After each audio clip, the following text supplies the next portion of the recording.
And he hasn't gotten them. How come every other mitzvah you've been performing since you're a little boy? Why discriminate against film? You've been putting money in the tzedakah box since you're a little boy. You've been wearing tzitzis since you're a little boy. You sat in the sukkah and shook the lulav and esrog since you're a little boy. Right, Mitzvah Hashem, you're not bar mitzvah yet, but the matzah on Pesach you've been eating since you're a little boy. Arba koisas, yes, manishtana, since you said ma, right? Since you said that, everybody convinced it was manishtana, not mommy, right? Every mitzvah, Shalom Kugel on Shabbos, yes, every mitzvah. So how come not film? Now, don't get me wrong, I'm not giving you an argument, you did nothing wrong. But, you ever wonder why? How come we discriminate against film? Are we discriminating against film? I doubt it. Oh, so what's the reason? How come? I don't know. Oh, it's good you came, right? Just for this alone.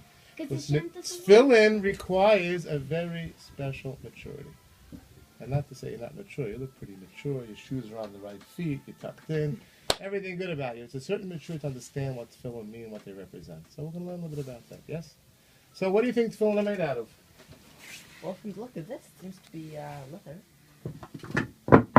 This looks like leather to you? Never mind.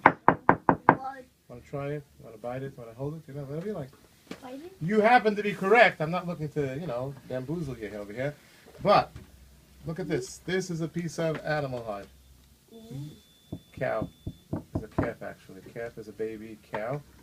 Right? Puppy's a baby dog. Kitten's a baby cat. Calf is baby cow. So we take the piece of calf skin, cow hide. Now, it doesn't have to be cow. It can be any kosher animal. Goat, sheep, lamb, deer, cow, buffalo. And we take the hide and we turn it into cloth. Cloth is the parchment. If we were writing a Sefer Torah, so what will we do? We take the piece of animal hide and turn it into a piece of parchment. Now, when we say kosher animal is a cow, let's say, right? But do we have to do anything more to the cow to be able to eat it? You have to do shchita, right? If you don't, then, listen, McDonald's serves beef burgers too, but we would never touch a McDonald's beef burger, right? It's not kosher. Even though it's of a kosher species, correct? But it wasn't prepared properly. So I'm going to tell you something which many people are not aware of. It's a misconception. People think that a kosher animal, when we say tefillin is a kosher animal, has to be slaughtered. The answer is it does not. It has to be of the kosher species. When we're using parchment, even if McDonald's kills the cow, we could use the hide. Okay? So it doesn't have to be slaughtered. So if anybody ever tells you that the Jews killed cows to write Torahs, the answer is not correct. They had mad cow disease many years ago. There was an epidemic. So there was a shortage of meat, shortage of leather. They had an article in, I think, the Wall Street Journal. You know who's complaining the most about the shortage of leather and meat? The Jews. No. Mercedes-Benz. They couldn't get enough leather for their seat covers and their steering wheels. Nobody said a word, right? Oh, it's only if you're writing a Torah, you must kill cows. You hear this all the time, right? But the answer is we don't kill the cows. McDonald's can kill the cows. We use the hides because Jews don't waste anything, right? So we use the hide. But you see, it's not a question of waste. This is the leather industry. If you would take this piece of hide, you could turn this piece of hide into leather belts, leather shoes, leather gloves, even a baseball glove. Yes? See the baseball glove? Same material?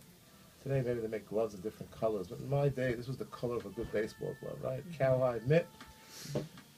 But you could also take this piece of hide and turn it into a holy Torah. Look what happens. You take the piece of hide, this is a calf, and you soak it for a few days, sand it, stretch it, smooth it, becomes a piece of parchment. See the spots on the back? This is not irregular or inferior quality. This is superior quality. Non-treated, this is the natural hair follicles. You see the spots of the cow? This is where the black hair was. So if we are writing a Sefer Torah, we take the piece of hide, and we turn it into a piece of parchment. We square it off. We have another piece. This is a little bit less. And we take it, and look at that. Rectangular sheet. Inside is perfect for writing. Yes? This is the part that had the hair. This is the part that was closer to the animal that had the meat. So, we have a piece of parchment. So, Yitzi, let me ask you a question. This is one calf. Can we write a whole Torah on this one piece of calf skin? That particular piece, I highly doubt it. Okay, so how many pieces would you think we would need to write a whole Torah? In other words, what I'm asking you is how many cows do you need to write a Torah? Sounds like the old elephant jokes. How many elephants do you need to change a light bulb? You know the old jokes? 0. So how many cows do you need to write a Torah? We're not asking the cows to write the Torah, my friend. We are saying the pieces of cowhide, yes? So how should you know? Guess, I mean, what do you mean? It sounds like a lot, correct? I'll give you a formula, because if you take a look over here, you will see that we have approximately 4 columns per urea. Again, another piece of parchment. See, it's darker. Again, different depending. But couldn't you make more than one piece of parchment out of one cow? One piece of parchment from a calf. A calf is a baby cow. You see the And you size? only use the calf, you don't use an adult We cow? use a calf because calf is superior quality. But even if we're using a cow, okay, the cow is larger, we'd have a larger Torah. Because the edges are not really able to write on. They're too hard. You have to stretch them. So the center is really centering it out. Centering, unless you're writing a small Torah, there's really no way you can get 2 pieces from even a full-size cow. It'll just be a larger Torah. That's why the oldest Sifrei Torah in Shul, right? Heavy, you need to starka to go Hagba, right? You know, some of those Sifrei Torah. Nobody could pick them up, right? I had a Gabbai once, he said he likes a big heavy Torah. He gives out 2 people Hagbas. Mechav gives kibbutz for 2 people, right? One on each side. Okay, we get a step ladder for the guy to go home for Leela. Okay, but that's it. But you see here we have 1, 2, 3, 4 columns per urea. One sheet, say, similar size, little small, a little larger, not major difference. So we have 4 columns per urea. Are you ready for the formula? You good at mathematics? If not, your little brother will help you out. Yes? Okay. Ready? Okay. 4 columns per urea. Urea means a sheet of parchment. So if we have 4 columns per urea, and we know there's a total of 245 columns in a Sefer Torah, so 245 divided by 4 tells us how many cows do we need? 245 divided by 4. 24 divided by 4 is 6. That's around 61 and a quarter 61. cows. Not around. It's 61 and a quarter cows. 62 cows, because you see something very interesting. Showed you this piece over here, but you see we didn't start from the beginning, the first part column. You see, if you look here, you'll see on the angle that actually 3 columns on this one, because the big cushion. This is Bereshit's bar. We start the Torah, we leave a cushion, so we have only 3 on this one, 3 on the last one, and then somewhere in between another 3. So we end up with, it comes out to 62 pieces of parchment. Does he need a roll? Yitzi, you got that? You hear what I just said? 62 cows to write a Torah. That means that a Sefer Torah, a newly written Sefer Torah, you ever see a newly written Sefer Takes Torah around the finished? entire barn. It's a whole herd of cows in the pasture, more than a barn. I don't know what size barn you're working with. A whole About We're from corral, Texas. right? I'm from Texas. You're from Texas, right? So that's where I learned all about the Gersteins, Holsteins, you know, Jerseys, all different minim, shinim of cows, right? Could you imagine? 62 cows. That's a whole herd of cows. So imagine bringing the Sefer Torah a year and a half before it's written, a herd of cows in the pasture. Doesn't sound right. Imagine, what I'm telling you is that from cow we get Holy Torah, right? Remember Rabbi Sowers, From Cow to Holy Torah? That was our theme song, right? From cow to Holy Torah. From pasture to paradise, right? That's the way it works. So let me ask you, when does the cow become a Holy Torah? If I brought a cow into this room, would you, anybody here, rise out of respect for the cow? As you were running out the door, would you kiss the cow? No, I'd sit No on way. it. No way. I'd ride it. So, being that you would never kiss the cow, and you would not stand up and rise out of respect, obviously the cow is not holy, because holy cow is not our religion, right? We don't believe that. Words. So how does the cow become a holy Torah? At what point? So you will say, when they write the words on the parchment, correct? That's a good answer. But now the what I question is, said. who wrote the words? The sofa. Oh, what's a sofer? You think somebody's born a sofer? No, As you. Bris, they say, Yikori Shemo B'Yisrael. Sofer, is that what happens? Oh, so what's a sofer? A person who is over the age of a mitzvah, right? A male over the age of a mitzvah who observes all the mitzvahs. Very important. And he's eligible to write a Sefer Torah. So what is your bar mitzvah? My bar mitzvah is. May 2nd. Thank you. May 2nd. What parsha? Is that your bar mitzvah too? Well, my bar mitzvah. When is your bar mitzvah?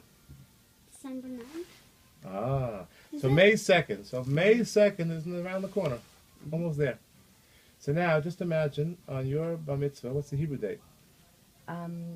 Hebrew date. That's really the bar mitzvah, right? The Hebrew date Yeah. is the bar mitzvah. Automatically, It's Rosh Hashanah. automatically, Yitzi, you wake up on May 1st, right? And then as towards Rosh evening, Chodesh Iyar is his actual. Rosh Chodesh Iyar, as towards evening, Rosh Chodesh Iyar, poof, automatically you become a bar mitzvah. You do have a party, don't have a party, you do celebrate, don't celebrate, automatically you are bar mitzvah, right? Now you have one special mitzvah when you become bar mitzvah. You know what the first mitzvah is? That most. What do you think the first mitzvah for mitzvah boy is? The Not film. tefillin, because tefillin is first the next morning. You had a whole night before. Shema is first later in the evening, right? Before you started davening Ma'ariv, you're already bar mitzvah. You have a special mitzvah. You know what the mitzvah is? The Chassam Sofer says the mitzvah is to be besimcha. So I don't think you're gonna have a problem with that, right? You look pretty happy now, right? So you're gonna be happy. You're gonna be happy. You're gonna be happy, besimcha, right? You're gonna be very, very happy. So you see, the mitzvah of a bar mitzvah boy is to be happy, because even though now all of a sudden he becomes bar mitzvah, he has special privileges. Privileges. It's not obligations. And obligation sounds spooky, scary. It's not obligations. You have privileges now. You become a full-fledged honorary member, card-carrying member of Klal Yisrael. And now, guess what? You can make the minyan. Can you make the minyan now? You walk into shul, let's say, sometimes you have one of these kiruv events and you're trying to get a minyan together, and this one's not coming and they're late and they don't come. Bidiyuk. You know what bidiyuk means? Bidiyuk, something just start on time. So if you speak Yiddish, I don't know if you speak Yiddish or not, but bidiyuk in Yiddish, I'll translate it, means in English, is Beis, Dalet, Yud, Vav, Kuf, Biz, Di, Yidin, Velen, Kumen, till the Jews will come. Okay, that's what bidiyuk stands for. So speak Yiddish, I appreciate it. I mean, until they get there, nobody's showing. So now we're counting up, we have 9 people, and all of a sudden your father's sitting there and he's listening, and the door creaks. Fine, somebody's coming in. Let's say, I don't know, in Virginia, snowy days in Virginia? This winter, yes. Yes, okay, snowy day, people don't know what to do with it, and like they woke up on a Sunday morning, they'd rather turn over and go back to bed, and you're waiting for that minyan, and all of a sudden you hear a creak in the door, and you say, oh, the 10th man is here, and in walks Yitzi Lit. And everybody goes, oh. Now, not because they're not happy to see you, they love you, Yitzi, but you just don't help out, because we need a 10th person who's bar mitzvah, correct? So once you're bar mitzvah, you're going to walk into the door, they're going to be thrilled. I'll tell you a little story. You ever meet Rabbi Scheinberg from Eretz Yisrael? You ever hear about him? Rabbi Scheinberg was a Rosh Hashiva's Rosh Hashiva. Rabbi Scheinberg, in fact, Rabbi Scheinberg was 101 when he passed away, and when he was 99, he was still traveling back and forth from Eretz Yisrael. People came to see him, people came to speak to him. He was a Rav's Rav. He was a Rosh Hashiva's Rosh Hashiva.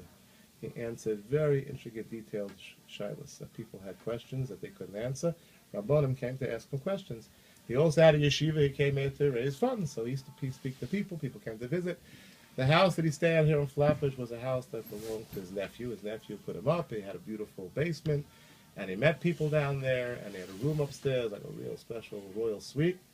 And I dropped off at the house one day. I had to drop something off. It was Wednesday afternoon in November, about 4 o'clock.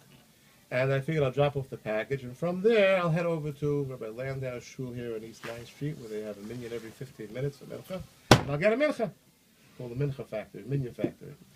Okay, meanwhile I walk in, and I did not know that this was in the middle of a meeting of all major rabbanim here, Flatbush Borough Parks. I walk in and I give a look, I see a major meeting, Choshevet Talmidei Chacham, all sitting in the room. And I was not invited. I said, get me out of here. I look like I'm trying to push where I don't belong. So I'm trying to sneak out the door to get out of here. Maybe they didn't notice me. But lo and behold, Pinkus! Oh no, but they caught me. What do I do now? Stick around. 1 second. Don't leave. We need you for a minyan. Count up. There's only 8 people. I'm the 9th.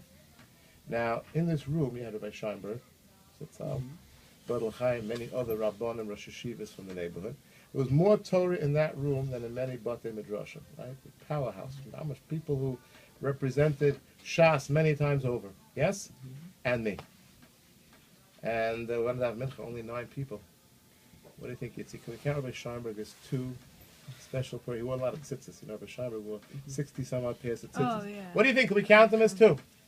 I don't think so.